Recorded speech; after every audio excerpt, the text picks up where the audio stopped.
All right, folks, welcome back to another episode of Not Funny Guys Presents Go Team Venture. Today, well, if you were with us on Monday and on Wednesday, we're in the middle of season 2.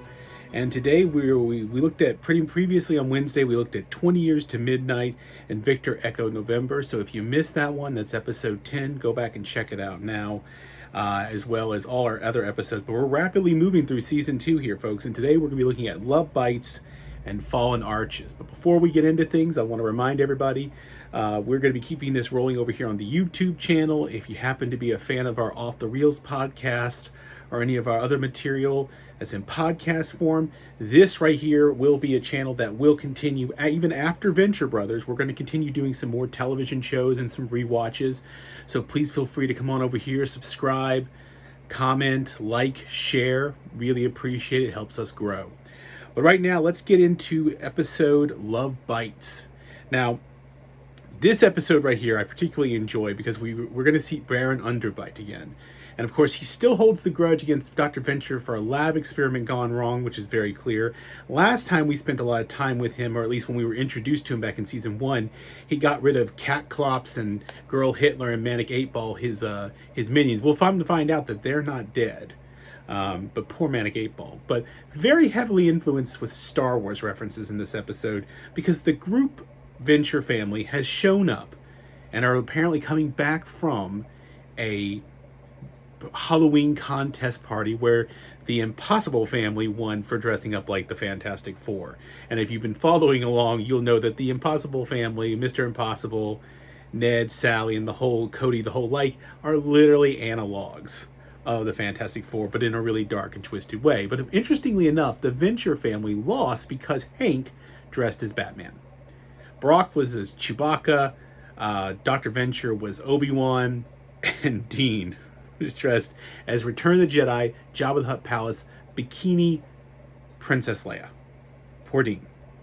So like I said, real heavy on the Star Wars influences.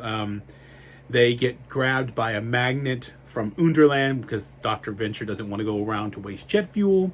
Of course, when they summon Baron Underbite, he comes out of one of those little opening canister things that looks like the one Darth Vader had in Empire Strikes Back, where a little capsule thing he locks himself in. Not sure what that's called. But before I go any further, do want to point out real quickly, Jackson Public, one of the co-creators, was the writer of this episode. It did originally air on August 20th, 2006. Now, when they crash land, Dr. Venture keeps talking, Chewie switched on auxiliary power, referencing when they got caught in the tractor beam. So Underland is the Death Star, the X-1 is the Millennium Falcon. They crash land into a wall, which apparently is the border of Underland. They think they're safe until the ejection pod goes off and they get arrested. They get taken to the castle, which they don't have holding cells, so they get locked up in the pantry. But Baron Underbite immediately notices Dean, thinking that Dean is a girl. Certainly dressed like one. So he decides to wine and dine and make him his 8th Baroness of Underland. Yeah. Well, while they lock up the rest of the Venture family, and Hank is definitely confused by the idea that he may not have a sister, he doesn't get it. Once again, a birds and the bees conversation. Another one of these will happen in Fallen Arches that goes right over the head of these kids.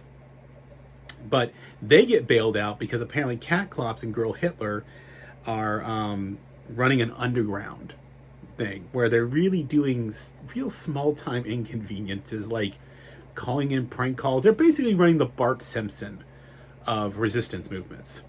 Prank calls, ding-dong ditches, all kinds of stuff.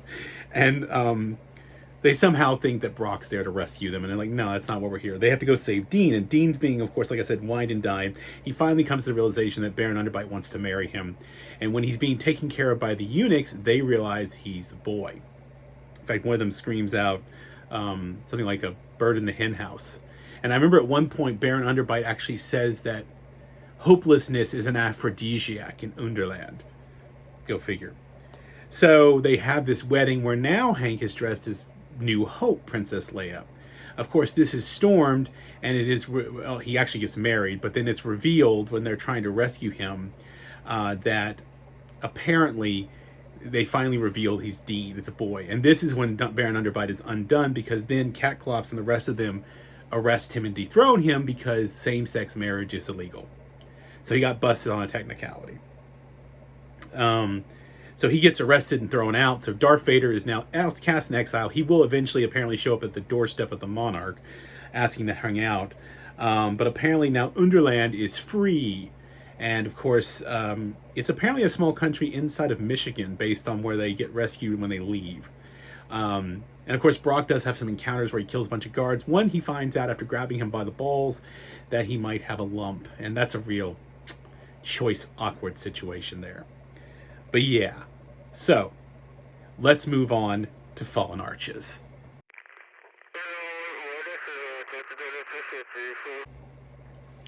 All right, folks, as the little intermittent screen thing said to like and subscribe, comment, join us here, have some more fun. Like I said, the opening of video, we're going to keep rolling here through season 2 and season 3. We're going to go all the way through Venture Brothers, all the way to the movie at the end. We plan on doing this all the way, no half-assing things. Got it? All right. So we come to one of my favorite episodes where we call this one's Fallen Arches. Doc Hammer is the writer for this one, the other co-creator. This one premiered on September 3rd, 2006. And of course, this one opens with the Guild having sent a video to Dr. Orpheus, basically saying that he's finally been approved to have an arch enemy. Well, actually him and a team. And they actually do a whole thing where this is something that Dr. Orpheus has wanted, specifically stating all the way back in Tag Sale in season 1. But he's been approved for an arch nemesis, and the Guild basically watches him through a whole pitch video with Watch and what's his other name? Watch. What's the other guy's name? It's gonna bother me now. I'll see it later. Watch and whatever his name is, and of course, the Sovereign is there, and so he's been basically pitched to. He can now have a team, and so he has to go get this team, recruit them now on a whim. But one of my favorite things about this, if you pause it, when they show the little pie chart video about why you should choose the Guild, they list the parallel partnership, fraternity of torment, and unlicensed villains, and then they proceed to show you, now the Guild's been around since 1910, also established here, the dangers of being out there in the unlicensed market with inappropriate behavior, bad timing. So basically it's like being villain or being arched through the Guild means they'll do it on your schedule. Okay? It's a convenience thing. So he has to go get together a team, and he's basically going to conduct interviews that day in the conference room. And while they're doing this, Dr. Venture has built a walking eye that he plans to sort of later use as a way of seducing the arches into attacking it and causing commotion. But Dr. O goes off to recruit former allies of his Jefferson Twilight, who is a Blackula, who is basically a knockoff of Blade. It's very, very telling here.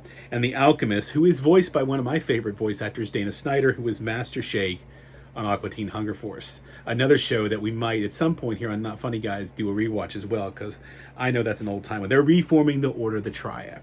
Now, while this is all going on, and they're going to be conducting interviews back in the conference room, the Guild has shown up to prep things. We have the Monarch in 21 and 24 back at the Cocoon. 21 and 24. 21 has dummied up them some arching licenses and jetpacks and Double Dare. The old Nickelodeon show Double Dare.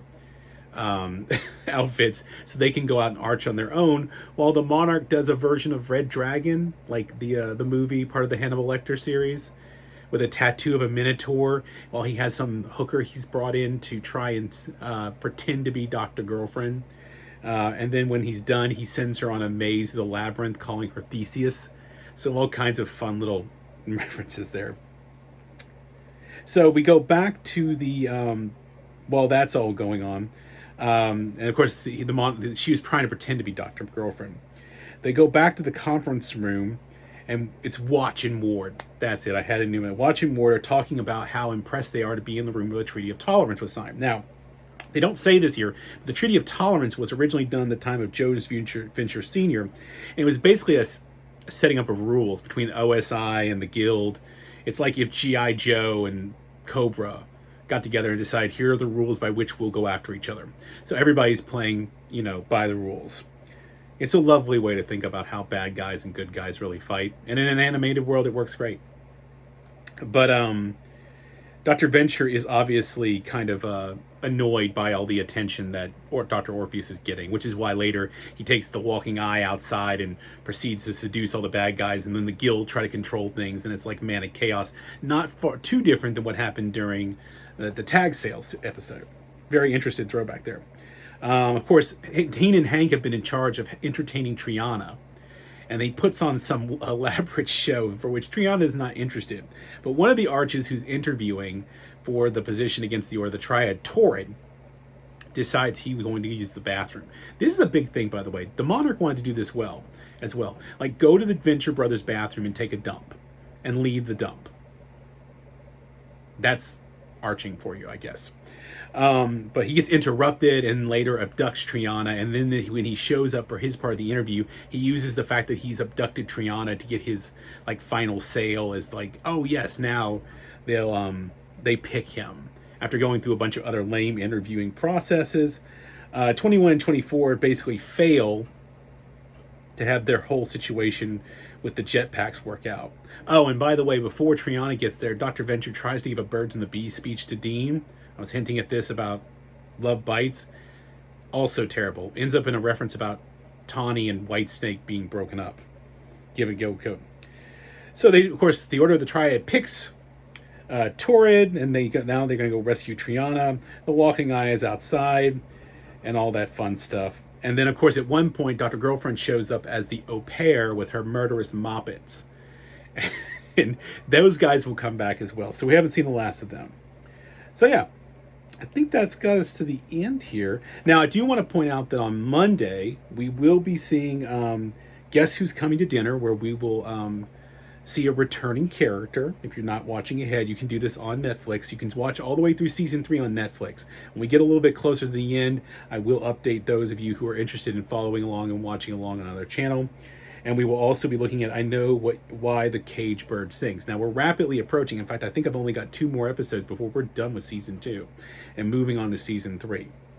So, that being said, like, subscribe, comment, interact with us. Tell us what you think we should be doing next. Now, I will say I've got a couple things already lined up, but as we move along with this series, I will be opening up suggestions. I will be telling you right now that I think when we get done with Venture Brothers, we might be looking at Andor Season 1 in preparation for Andor Season 2, which if you haven't seen that, it's some of the best Star Wars product out there, so just a little hint at what's coming down the pipe. But that's where we will continue our rewatch on Monday. So until then, everybody have a good weekend, and I will see you then. Say not funny guys again. Not funny guys again. No, can you say not funny guys?